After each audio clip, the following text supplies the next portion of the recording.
네, 한 몸 던지겠다며 지방선거 날 치러지는 보궐선거에 출마한 안철수 전 인수위원장과 직접 이야기 나눠보겠습니다. 어서 오십시오. 네. 인수위 끝나자마자 바로 이 선거에 등판하시게 됐는데 어제 이제 성남 분당가 후보로 공천을 받으셨습니다. 네. 이렇게 빨리 출마를 결심하신 이유부터 들어볼까요? 그곳은 저한테 정말로 연고가 깊은 곳입니다. 사실 정치인에 있어서 연고가 왜 중요한가?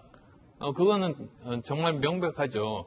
그 동네 구석구석에 어떤 문제가 있는지를 잘 알고, 그리고 실제로 그 문제를 해결하고 싶다는 그 애정과 의지가 있어야 그 동네에 맞는 정치인 아니겠습니까? 그래서 연고를 중요하게 생각하는데 연고 없는 곳에 갑자기 가는 사람들은 그래서 명분이 없는 거죠. 그런데 저는 정말 명분이 확실하게 있는 그런 출마입니다. 그러면 이제 해당 의원이었던 김은혜 전 의원이 도지사로 출마하면서 비게 됐고 마침 그곳이 연고가 있는 곳이 났기 때문에 그곳에 출마하게 됐다. 이렇게 봐도 되는 겁니까? 네, 그렇습니다. 벤처 붐 일기 직전으로 기억이 되는데요. 그 전까지는 여러 가지 IT 단지를 정부에서 만드는데 연속해서 실패했어요. 근데 이제 판교에 한다는 겁니다. 근데 판교의 이제 입지 조건을 보니까 실리콘밸리와 비슷하다는 생각을 하게 됐습니다. 왜냐하면 실리콘밸리 가보신 분은 아시겠지만 거기가 시골 같으면서도 도시의 장점을 가지고 있는 그런 곳이거든요. 교통도 편하고 여러 가지 인프라도 잘 돼 있으면서도 또 아주 주거 여건이 굉장히 좋습니다. 마찬가지로 이 판교도 정확하게 우리나라의 그 실리콘밸리가 될 수 있겠다. 그래서 제일 먼저 사옥을 지은 회사 중에 하나가 바로 안랩입니다. 그래서 마침 그 지역이네요. 네, 그렇습니다. 저는 될 거라고 나름대로는 확신을 했고 지금도 그래서 전철역에서 내려서 가장 가까운 곳에 안랩이 위치하고 있죠. 그래서 지금의 판교의 발전에 어느 정도 공헌을 했다. 저는 그렇게 생각합니다. 네, 자 대통령하고도 좀 이제 출마 관련해서 이야기를 나누신 걸로 알고 있는데 뭐 어떤 역할을 좀 당부를 했나요? 그때 대통령이? 지방선거가 사실은 중요하지 않습니까? 그러니까 이제 20일 만에 치러지는 선거는 사실은 유례가 없습니다. 그리고 시정부 출범 이후에 20일 만에. 네, 그렇습니다. 그리고 그것에 대해서는 여러 가지 자칫하면은 부담을 가질 수도 있기 때문에 이 선거에서 이겨야 된다는 그런 절박감이 있으세요. 그래서 제가 조금이라도 보탬이 되기 위해서 이 정부를 정말 어떻게 보면 함께 세운 그런 사람으로서 이 정부의 성공을 위해서 제 한 몸을 던져야 되겠다. 그렇게 결심한 겁니다. 그러니까 한 몸 던지겠다는 게 분당뿐 아니라 이제 경기도 전체 선거도 얘기를 하셨는데 경기도가 지난 대선 때 이 대통령이 사실 이제 진 지역이거든요. 그렇습니다. 이번에는 어떻습니까? 이길 수 있을 것 같으십니까? 저는 충분히 가능성이 있다고 봅니다. 우선은 제가 이제 출마하는 지역을 중심으로 해서 IT 산업이 굉장히 많이 발달하고 그리고 또 그 주위에 보면 100만 이상이 살고 있는 그런 도시들이 많습니다. 거기에다가 사실은 주민들이 마음의 상처가 많죠. 그 대장동 사건 때문에 명예가 실추가 됐습니다. 그래서 그런 것들을 한 번에 해결할 수 있겠다. 그리고 또 저 나름대로는 50일 동안 인수위원장을 하면서 전체적인 그 우리나라 발전 방향도 파악했던 데다가 지금 현재 정부에서 들어가서 실제로 그 일을 하는 사람들과 끈끈한 인맥을 맺었습니다. 그러니까 이제 경기도를 발전시킬 수 있는 그 계획과 인맥을 다 갖추고 있는 셈이죠. 그래서 저는 제가 이번에 출마를 하면 전체적으로 큰 바람이 일어날 수 있다는 생각입니다. 그런데 오늘 이제 송영길 서울시장 후보가요. 안철수 위원장과 만나서 이야기를 나눠봤는데 이재명 민주당 상임고문과 맞붙는 걸 원하지 않더라 이런 얘기를 했습니다. 사실입니까? 아마 이렇게 이야기를 했을 겁니다. 이재명 후보가 안철수 후보와 맞붙는 걸 원치 않더라. 저는 그 말로 알아들었습니다. 주어가 바뀐 거네요. 그렇습니다. 그러니까 원치 않는 사람이 안철수 전 위원장은 본인이 아니라 이재명 고문이 아마 원하지 않을 거다 이렇게 얘기를 했다는 거죠 지금. 네, 당연한 것이 사실은 연고로 따지면은 그 지역이 이재명 지사로 보면 거기가 정치적인 고향 아니겠습니까? 네. 성남시장을 했죠. 경기도 지사를 했죠. 그러니까 정말로 연고가 많은 곳인데다가 만약에 본인이 결백하다면 그 결백을 선거를 통해서 또 증명할 수 있는 그런 좋은 기회 아니겠습니까? 네. 그런데 전혀 연고가 없는 인천으로 가는 거는 사실은 달아난 거죠. 그래서 저는 인천에 가서 출마하는 것 자체가 국민들이 보시기에 앞으로 대통령감으로 보지 않을 거다. 저는 그렇게 생각합니다. 이재명 고문은 왜 인천 계양을 선택했다고 보십니까? 아마도 저를 피해서 아니겠습니까? 저 정면 승부를 해서 네. 만약에 혹시라도 결과가 나쁘면 다시는 재기할 수 없다는 그런 걱정이 있지 않을까 그런 생각합니다. 근데 이제 일각에서는 이재명, 안철수 흔히 말하는 이제 빅매치를 좀 기대했던 분들은 안 위원장이 인천 계양을로 갈 수도 있는 것 아니냐 이런 말을 하는 사람들도 있던데 거기는 어떻게 보세요? 거기가 불행하게도 제가 연고가 없습니다. 연고가 없어서. 네, 그래서 연고 없는 곳에 정치인이 출마하는 건 아니라는 게 제 기본적인 소신이기 때문에 네. 참 아쉽게 됐습니다. 네. 지금이라도 저는 이재명 고문께서 다시 출마하겠다 이렇게 말씀을 해주셨으면 합니다. 네. 자, 어쨌건 지방선거, 보궐선거 좀 흔히 말하는 판이 커졌는데, 그래서 이번 선거는, 대선 2라운드 성격이 있다, 이런 평가에 어떻게 동의를 하십니까? 아마도 이번 대선의 그 차이가 1%가 안 되지 않습니까? 네. 그러다 보니까, 여권이든 야권이든 그 결과에 대해서, 승복을 잘 하기 힘든, 네. 그러니까 예를 들면 여권 같으면 아니 이렇게 차이가 적을 리가 없다. 네. 이건 분명히 잘못된 거라고 생각하시고 또 야권에서는 조금만 잘하면 이길 수 있었는데 네. 이런 생각들에 팽배합니다. 그래서 어떻게 보면 연장전인 그런 그 마음가짐들을 다 가지고 계신 거 아닌가 싶습니다. 네. 자, 그래서 지금 이 지방선거 판세는 좀 어떻게 보십니까? 네. 전반적으로. 사실은 만만치는 않습니다. 네. 지금 거의 지난 대선처럼 팽팽한 그런 상황입니다만, 저 나름대로 열심히 노력해서, 사실 이 정부가 제대로 성공을 해야지, 네.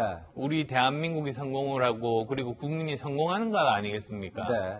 그래서도 이 처음 출범하는 정부에 힘을 실어 주시는 것이, 올바른 선택이라고 생각합니다. 네. 지금 이제 새 정부의 성공을 이야기하셨는데, 공동 정부를 이제 대선 전에 이제 공약을 하셨고, 함께 인수위도 하긴 했는데, 안 위원장께서 이제 추천하신 이사가 내각에 크게 반영이 안 되면서 공동 정부 삐걱거린다 이런 기사들도 많이 있었거든요. 공동 정부는 약속대로 잘 가고 있다고 보십니까?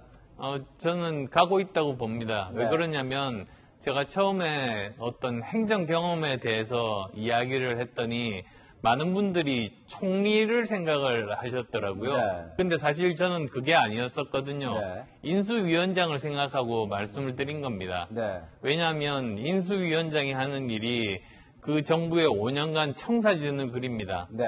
그러면 그걸 가지고 실무적으로 실행에 옮기는 것이 총리와 강요의 일들 아니겠습니까? 네. 그래서 인수위의 성공이 그 정부의 성공과 직결됩니다. 네. 그래서도 저는 그 일을 해서 제대로 그림을 그리는 것이 지금 저한테는 제일 맞고 우리나라에 도움이 되는 일이다. 저는 그렇게 판단을 한 거고요. 네. 그리고 여러 가지 좋은 인사들을 많이 추천을 그래서 했습니다. 네. 그래서 처음에 이제 인수위원회를 보시면 꽤 많은 분들이 제가 추천해서 거기에 합류를 하게 됐는데 제가 한 번도 못 뵌 분들도 굉장히 많습니다. 네. 여러 가지 그 업계에서 평판을 들어보면 어떤 분들이 좋은 분들인지 잘 알거든요. 네. 근데 정치권에서 제가 있다 보니까 그 업계에서는 그렇게 평판을 얻지 못하지만 여러 가지 정치적인 행사에 참여하면서 얼굴을 내미는 전문가분들이 네. 많이 기용이 되시는 경우들이 많습니다. 네. 근데 실제로 업계에서 이야기를 들어보면 정말 좋은 인재, 네. 보석 같은 인재들을 발굴할 수 있습니다. 제가 뭐 전문성을 가지고 있는 과학기술이라든지, 네. 또는 보건복지라든지, 네. 교육이라든지, 문화라든지, 그래서 그런 분야에 대해서는 저는 뭐 언제든지 계속 추천을 하겠다, 그렇게 말씀을 드렸고요. 처음 조각과 개각은 다르다고 생각합니다. 네. 정부를 처음 시작하실 때 본인이 원하는 그런 팀을 꾸리고, 그리고 만약에 뭐 불행하게도 낙마하는 분이 계시거나 네. 아니면 제가 성을 가지고 있는 그런 분야에 좋은 분이 계시면 네. 그때 제가 계속 추천해 드리기로 했습니다. 보건복지 얘기하셨는데 하필이면 지금 이제 정호영 보건복지부 장관 후보자가 지금 여러 가지 이제 뭐 말들이 많은데요. 민주당은 무조건 낙마하라고 하거든요. 어떻게 좀 해야 한다고 보세요? 그 문제는 사실 네. 대통령께서 결심하실 문제입니다. 네. 저는 항상 생각이 이 권한과 책임은 같이 가는 것이다. 네. 저는 그렇게 생각합니다. 네. 그래서 만약에 인사권을 이제 시행을 해서 그분을 보건복지부 장관으로 영입을 하게 된다면 네. 또 그 성과에 대한 책임도 인사권자가 지는 것이죠. 네. 그러니까 그건 온전히 대통령께서 결정하실 몫이라는 입장입니다. 네. 어쨌건 지금 이제 윤석열 정부가 반쪽 내각으로 지금 출범을 하고 있는데, 민주당에서는 한덕수 총리와 뭐 한동훈 법무부 장관 후보자 중 한 명을 골라라 뭐 이런 식으로 지금 나오는 것 같습니다. 그럼 어떻게 보십니까? 그게 정치적인 거래는 사실은 옳지가 않지 않습니까? 네. 저는 많은 국민들이 거기에 대해서는 납득하시지 않을 거라고 생각합니다. 네. 그래서 총리는 총리로서의 역할을 제일 잘하는 분을 이제 그 투표로 해서 인사 투표를 해서 정하는 것이고, 네. 그리고 또 법무부 장관으로서 제대로 잘할 사람 같으면 그러면은 그 기준에 맞으면 그 법무부 장관이 되는 것이죠. 네. 저는 그것이 옳은 그런 판단 기준이라고 생각합니다. 잠깐 이건 아까 조금 얘기인데 처음에 공동정부 얘기 나왔을 때 왜 국무총리는 아예 생각이 없으셨습니까? 네. 우리나라가 다른 나라와 좀 다릅니다. 네. 미국처럼 순수한 대통령제도 아니고 그렇다고 해서 유럽처럼 그런 내각제도 아닙니다. 네. 내각제는 총리가 또 정부 수반 아니겠습니까? 네. 두 가지를 나름대로 이렇게 섞어놓은 그런 입장인데 그러다 보면 대통령의 역할과 총리의 역할이 겹치는 부분들이 많게 됩니다. 네. 실제로 일은 각 분야의 장관들이 하는데 이 업무 조정을 누가 하느냐? 과연 뭐 어떤 업무는 대통령이 하시고 어떤 업무는 국무총리가 하고 이런 것들이 명확하지가 않습니다. 네. 그래서도 오히려 저는 제가 그걸 하기보다는 오히려 전체적인 조율은 대통령께서 하시고 그걸 잘 보좌할 수 있는 그런 총리가 오시는 것이 좋겠다 판단한 겁니다. 네. 자, 이제 이번 보궐선거 끝나고 전당대회 열리면 당권에 도전할 거라는 관측이 많은데, 그것까지 좀 생각을 해보셨어요? 저는 이번에 당선만 되면 좋겠습니다. 그래요? 네, 열심히, 이번에 선거에, 몰입해서 6월 1일 날 반드시 저는, 저뿐만 아니라, 네. 경기도 전체가 당선이 되는 사람들이 한 사람이라도 더, 당선될 수 있도록 최선을 다할 생각입니다. 네. 그리고, 그 다음에 또 제가 하고 싶은 일이 당권과는 사실은 네. 상관없이 저는 당이 변화돼야 된다고 생각합니다. 네. 왜냐하면 사실 우리나라에서 제일 필요한 것 중에 하나가 사회적인 약자들을 따뜻하게 품는 그런 사회, 네. 그런 공동체 공화국을 만드는 것이 우리가 해야 될 다음에 그런 소명이자 시대 정신이라고 저는 생각하고 있거든요. 네. 양극화가 굉장히 심해지지 않습니까? 네. 그래서 저 나름대로 정리를 한 것은 우리나라가 제대로 산업화에 성공하고 민주화에 성공하고 그 다음 단계는 무엇일까? 저는 선진화라고 봅니다. 네. 선진국이 되는 거죠. 근데 제가 말씀드리는 선진국은 1등 국가가 아니라 네. 인류 국가입니다. 네.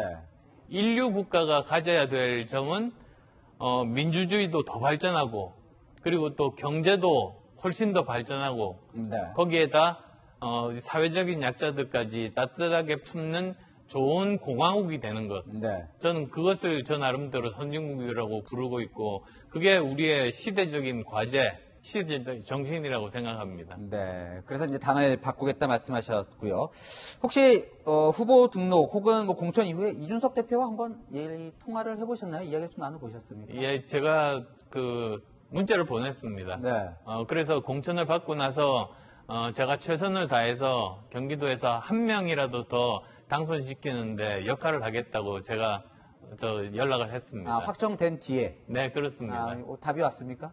아직 답은 받지 못했습니다. 그렇습니까?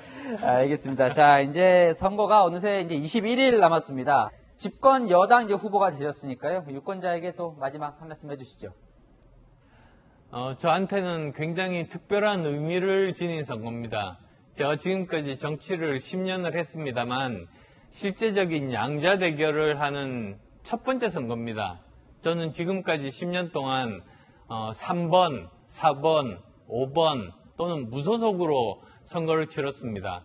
그리고 감사하게도 그 과정에서 재선 의원도 되고 그리고 38석에 해당하는 그런 교섭단체도 만든 그런 정치적인 성과도 얻었습니다.